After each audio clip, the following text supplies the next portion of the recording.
Okay, so let's start with the sixth chapter, sellers and incentives. In the last chapter, we studied buyers and incentives, where we discussed demand curve, laws of demand, elasticity, price elasticity of demand, and all.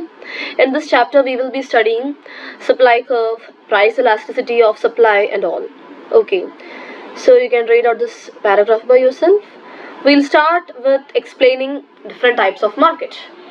So before that, we have 6 parts in this chapter, and in this video I'll be taking 6.1 and 6.2. With the next video we'll be taking 6.3, which is regarding the supply curve, elasticity of supply and all. And with the third video we will be completing 6.4 and 6.5.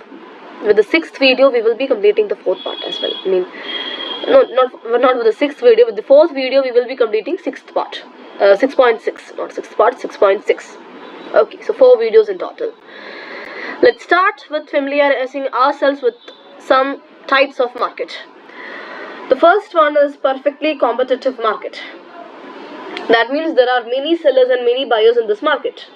So itself, no buyer or no seller is big enough to influence the market price. Everyone is a price, every seller is a price taker, because if one seller increases the price, everyone will go to the next shop because the price is not that much in that shop, right? Because all are selling identical goods in this market.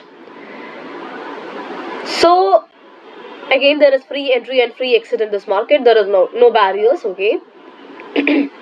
Let's take the example of what soybean. Okay. If one individual farmer is deciding not to cultivate soybean this year, rather to cultivate corn, then it will not affect the market price or anything. Any price fluctuation will not be caused.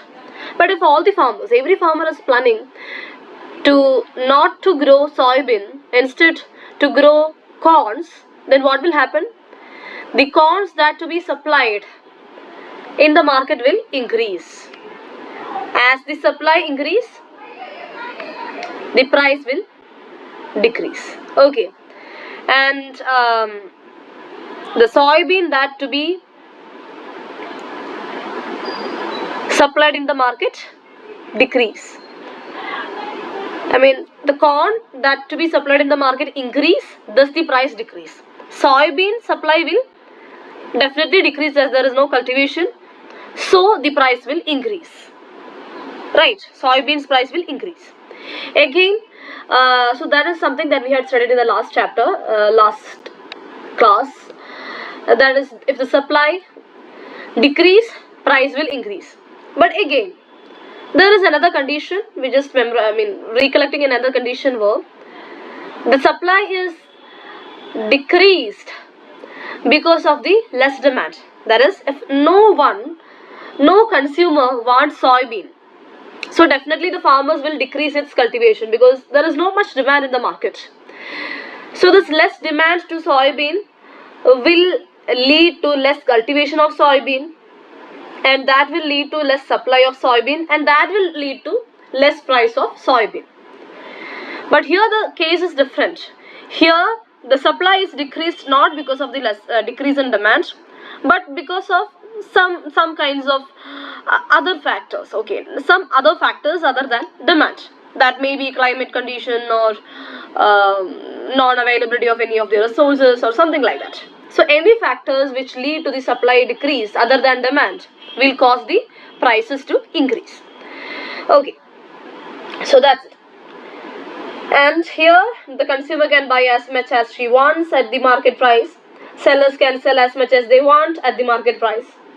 Any individual seller tends to sell only a tiny fraction of total amount of a good produced.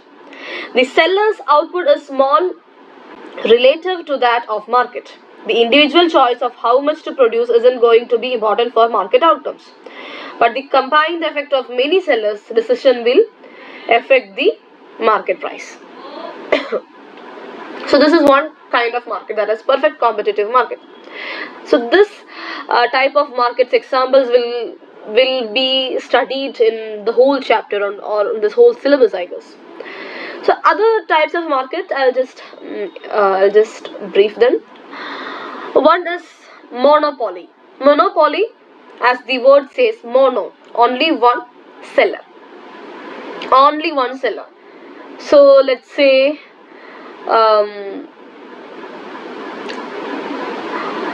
for this market there will be only one seller. So in some states for the production of electricity there is only one seller, as in Kerala there is KSEB only. There is KSEB only, and like that. There are markets where there is only one seller. So that is monopoly. Then we have oligopoly. That is few sellers. There will be few sellers, like for the mobile networks, like we have Jio, Airtel, then Vodafone, Idea, Vodafone. Okay, yeah. So just 3 or 4 sellers are there in India. In the case of SIM cards, I mean networks as well. So that is oligopoly. Then we have monopolistic. Monopolistic.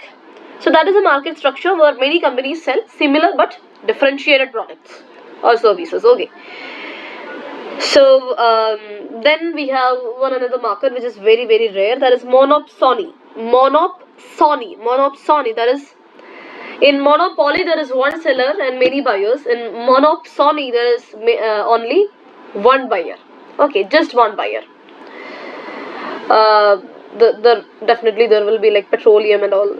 Yeah, the rarest examples are there. So petroleum is not an example of this monopsony. There are many buyers for that, but for some kind of machineries for drilling and all, for that only this particular company will be purchasing, right? So yeah, like that and all in a country. Okay, like that and all. So next we are stepping into seller's problem. In the last chapter we studied buyer's problem, and they were what to buy, then what to buy, how much to spend, then the price of a goods, what you like, price of goods, and how much money to spend on that. Here you'll be studying seller's problem. The 3 elements of seller's problem are making the goods, production, then cost of doing business, and rewards of doing business. Making the goods means it is the production. So here we are taking the example of pizza. So the production means you need to buy dough, sauce, then toppings. You need to steam it in a machine, in an oven, so that all these inputs, you need to convert these inputs into output. That is production. Okay. Then you have cost of doing business. That is a cost. You need to buy these inputs. There is a cost for that. Then reward of doing business means you will be selling this pizza at a price where you can generate some profits, right? So that is the revenue. Reward of doing business, revenue. Let's step into detail. Explanations. Okay, yeah. So here there will be some terms that you need to get familiarized. So I will be going with that terms. Nothing else much to explain here, just that terms. Okay. The first one is a firm. So a firm is a business entity that produces and sells goods or services.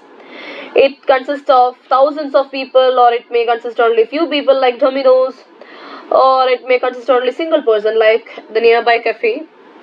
you will see cafes or just this tea stalls or any stalls where only one man will be there to sell, to make things, sell things, buy for billing and all, right? Like that. So every firm faces the decision of how to combine inputs to create output. Next is production, as we discussed, process by which the transformation of inputs to output occurs. That is labor and machines converted to goods and services. Then we have production function. Production function, it is the relationship between the quantity of inputs used and quantity of outputs produced. That is, with one output, how many inputs? One input, how many outputs can you produce? That is, with 1 kg of maida, that is all-purpose flour, or with 1 kg of flour, how much pizzas you can produce. That is the relationship there. Then you have fiscal capital. So it is any good including machines and buildings used for production. Okay. Then you have this periods of production, short run and long run. Short run means it is a period of time when only some of a firm's inputs can be varied, like labor. With a 2 months of period, you cannot change the building where you conduct your business, right? So that is in the long run. So long run is a period of time when only when you can change any of the inputs of a firm. Okay. So those kind of inputs that can be changed in long run, that is they cannot be changed in short run, but in long run only these inputs can be changed. These inputs are called fixed factor of production. Okay, like building. So, and the inputs that can be changed in short run is called variable factors of production, like labor. Okay. So next you have the example of a cheeseman, that Wisconsin cheeseman. So this is a real life company. So this firm is like packs and mails food and floral products and ships them all over the world. One of the exclusive service that they provide is packing cheese into cheese box. And their main inputs are labor to pack the cheese into boxes. So that is a task that one of the co-authors of this book spent two teenage summers doing. That is the part-time job that the author of our books have done. So yeah, it's really interesting. So let's say the cheeseman can only change its building in the long run. Okay, that is fixed factor of production. Next you have marginal product, and so that we will discuss with the help of this table. So you saw this table, right? Here in this part it is the output per day, and this is the number of workers and marginal product. Let's say this has the packed cheese boxes. The output is the packed cheese boxes. So with 0 workers, no cheese boxes are packed, but with 1 worker, 100 cheese boxes are packed. So the marginal product is 100. Marginal product means it is the change in total output associated with using 1 more unit of input. So as 1 more worker added here, the output was 100, so the marginal product is also 100. As the second worker was added, the output was 207. That is the addition to 100 is 107, right? So you'll get that by subtracting this. So the marginal product is 107. Like that with the third worker, the marginal product is 114. With the fourth worker, it is 123, right? With the fifth worker, this marginal product is decreasing. It means that the output is increasing, but at a less rate. Before this output was increasing by 100, 107, 114, 123 and all. But after the fifth worker, the output is only increasing by 106 or 98, 92. The rate at which it is increasing is decreasing. Okay. This is called law of diminishing returns. This states that successive increase in inputs eventually lead to less additional output. Let's say I have a 5 cents of land and I need 1 worker. I have now 1 worker to work on this land, like for ploughing or just for the gardening. Let's say for the gardening I have 1 worker. So now he can work like 5 cents. So you can imagine how much a 5 cent will be. But again I am adding 1 more worker. Now it's 2. So then also with the 2 workers you have much more. It is much more. They're doing very well. It is productive. But with the third worker, actually in this 5 cents of land there is nothing to do for these 3 workers. It just need 2 workers. Okay.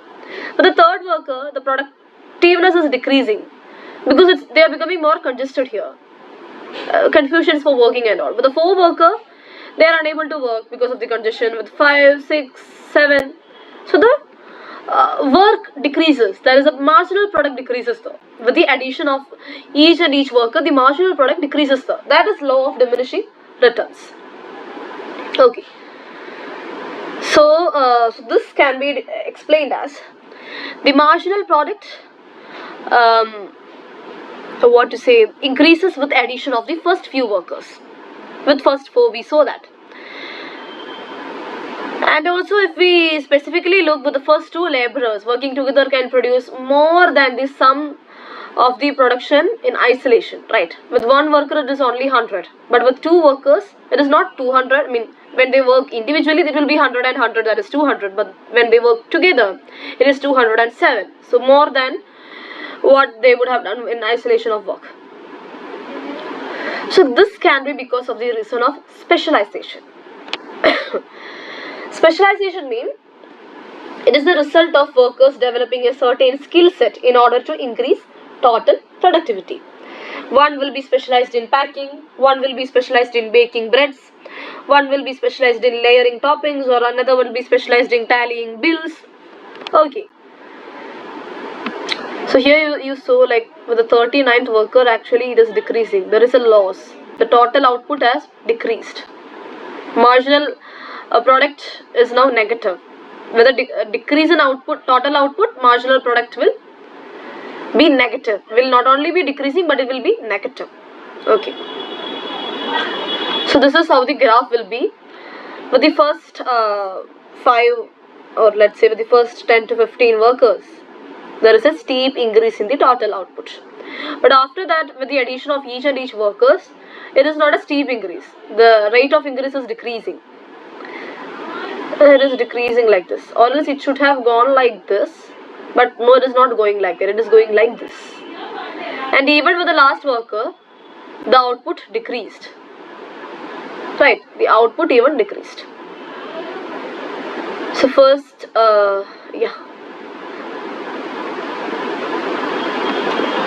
So specialization, we discussed. Law of diminishing returns we discussed. You can read it by yourself, the rest part. So adding too many workers actually decrease the overall production. Yeah, that's it. Next is cost of doing business. That is production cost.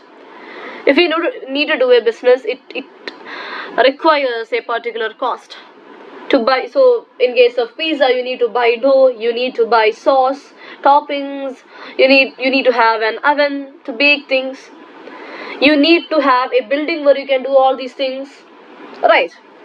So first things will be a variable cost. You can change. You need some people to work, but the building cannot be changed in a short period of time, right? In short run, the building cannot be changed, so that is a fixed cost. The building is a fixed cost. Even if you are not producing anything, you need to pay the rent of that building. Or if it's your own building, you need to pay the land tax or building tax or anything for that building, even if you are not producing anything. So that is fixed cost and variable cost. The cost of production means it is the what a firm must pay for its inputs. So it is total cost. This total cost has 2 parts: variable and fixed cost. Variable cost is the cost of variable factors of production that can be changed in a short run. It also changes along with the firm's output. That is, if you are not producing anything, you have no cost of production, of variable cost of production, because you don't need any labor, you don't need any any sauce or any dough, nothing you need. So there is no cost. But fixed cost is for the fixed factors of production. Even you are not producing anything, you need to pay the rent or the tax or anything. Okay. So that is what that is. And next, let's move to the average parts of this. So you have average cost, variable cost, fixed cost. Average total cost, average variable cost, average fixed cost. Means it is divided with the quantity produced. That is, when the total output, when we divide all these 3 things with total output, we get these 3. Average ATC, AVC and AFC. That is fixed cost, and AFC means average fixed cost. Okay. So this box is something very important for the coming graphs, which I won't be explaining now. You can just look it by yourself. So here you can see the fixed cost is fixed. Whatever the production may be, it can be 0, 100 or anything, fixed cost is fixed. So itself the fixed cost is fixed. But the average fixed cost won't be fixed because the output changes, level of output changes. When you are not producing anything, there is no output, so there is no profit, so the average fixed cost is more. But when you are producing something, when the production increases, when the output increases, you are earning more profit, so the fixed cost decreases. Fixed cost, average fixed cost, not fixed cost, average fixed cost decreases. Like that you can analyze this whole table. Okay. Next you have marginal cost. It is the change in total cost associated with producing one more unit of output. Okay. So that also you can get analyzed with the earlier table. So next you have this graph. This is marginal cost. So there is something general regarding these three graphs, MC, ATC and AVC.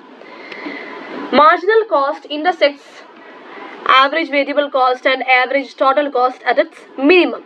You see, this is the marginal cost and it intersects the AVC at its minimum, this part, and ATC at its minimum, this part. Okay.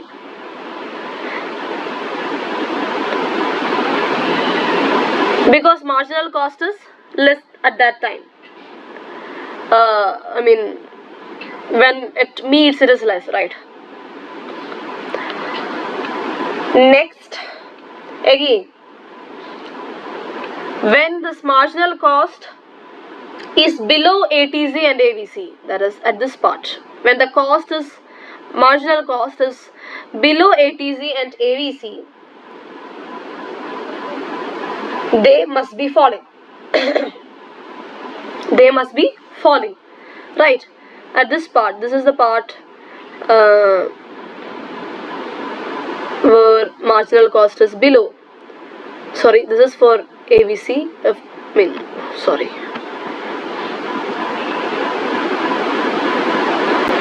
Okay, so for ATC, this is the part, and here you see the ATC is decreasing. And next for AVC, this is the part where marginal cost is below.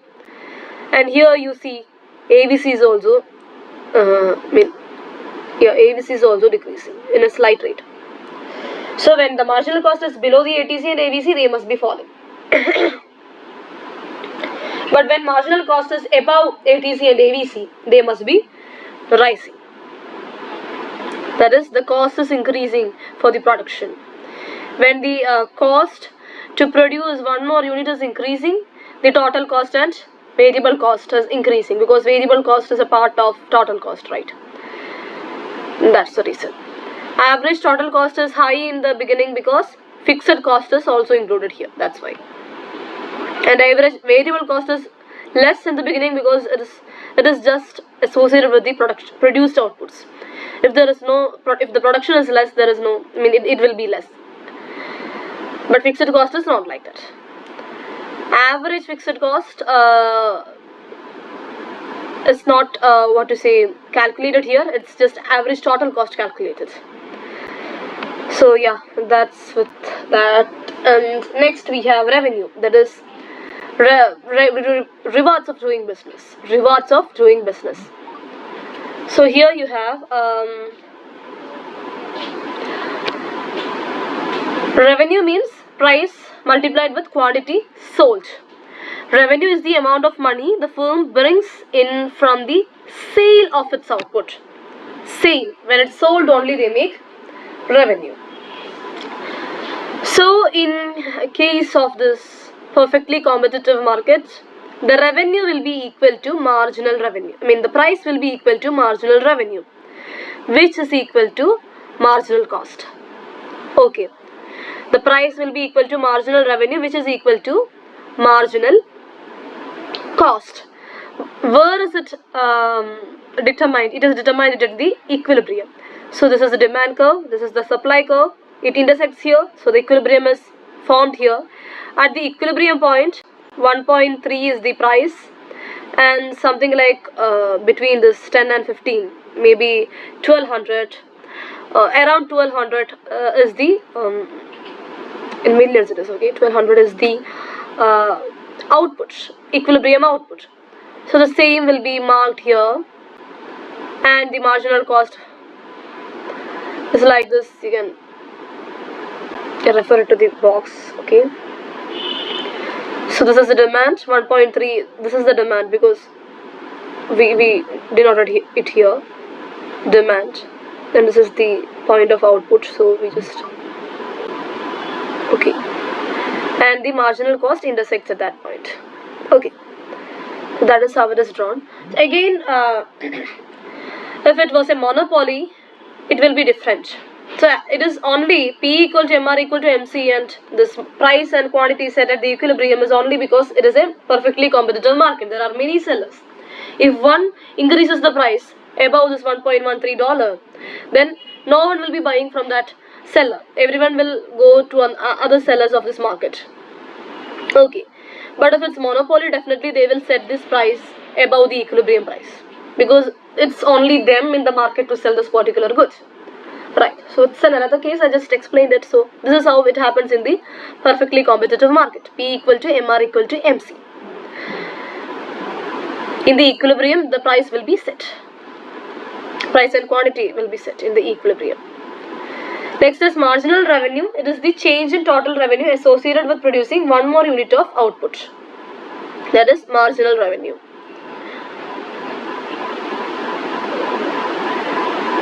So MR equal to market price. It is equal to the demand curve facing the sellers. We discussed it now in the graph. Next is profit. So we studied cost, we studied revenue. So revenue minus cost is profit.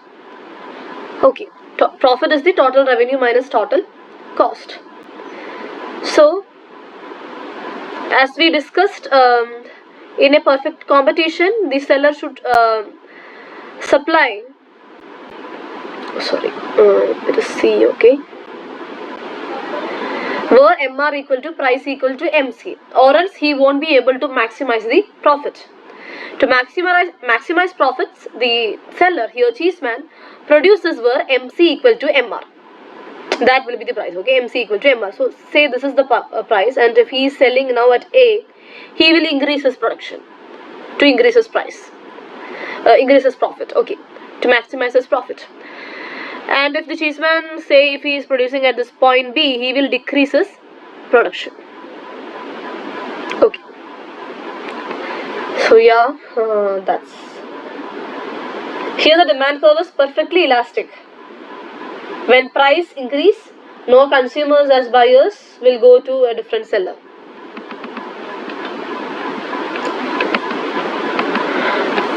Why? Why is that so? Identical goods, and that is what this perfect competition is about. I mean, perfectly competitive market is about. Everyone will have that price. Okay, so next is marginal revenue. Yeah, we discussed that. And next, how is this profit calculated? We know marginal profit is marginal revenue minus, total revenue minus total cost.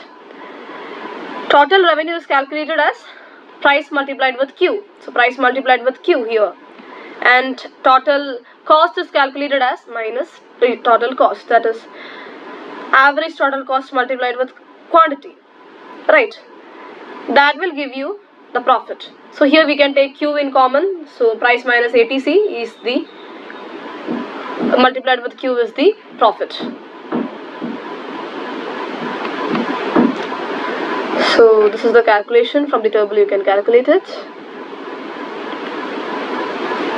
So here you have the graph which denotes the profit. So here we see one is the revenue curve and the rest two are the cost curves. So the cost must be lesser to the revenue, right? You need to have more revenue than the cost, then only you will be making profit. So we studied that so we know MR equal to MC. So the difference between revenue and cost, here MR equal to MC. Okay, so this point, that's why we are taking here MC is intersecting, so MR equal to MC is the point where the seller can maximize his profit. So till here only he will be producing. Beyond that, if he goes, the cost is increasing, right? So he must not go beyond this product point for production. He must produce only till this point where this marginal revenue is equal to marginal cost. That will be P as well. Okay, so under that, let's see where this average total cost and marginal cost intersects. From that point, okay, this box is Cheeseman's or any seller's profit. You got why it is the profit. So he is only producing till this point, because beyond that if he goes, it means his cost is increasing, so it is loss. Literally he is having a loss. So beyond that point he won't go. So till this point only he will be producing, and the profit is calculated from this point where MC and ATC intersects to this point where MC is equal to MR. This box is his profit. Okay, here you can calculate the profit. The calculations are here, you can check with that. Next you have this accounting profit. For that you must be familiarized with what explicit and implicit costs are. So explicit cost means inline items expenditure, cost of inline items like wages of workers, equipments expenditure and all. Implicit cost means it is the producers or sellers opportunity cost of time that he sacrificed in order to run a firm. That is what all else he could have run instead of running this firm at this particular time, at that time. Okay, so that is implicit cost. Accounting profit is the difference between total revenue and explicit cost. Okay, accounting profit is the difference between the total revenue and explicit cost, whereas economic profit is the difference between the total revenue minus both explicit and implicit cost. Okay, so that's all with 6.2, and next we'll continue with 6.3, that is seller's curve, supply curve and all. I have made notes for that, so yeah, let's see in the next class. Till then, bye. Happy learning.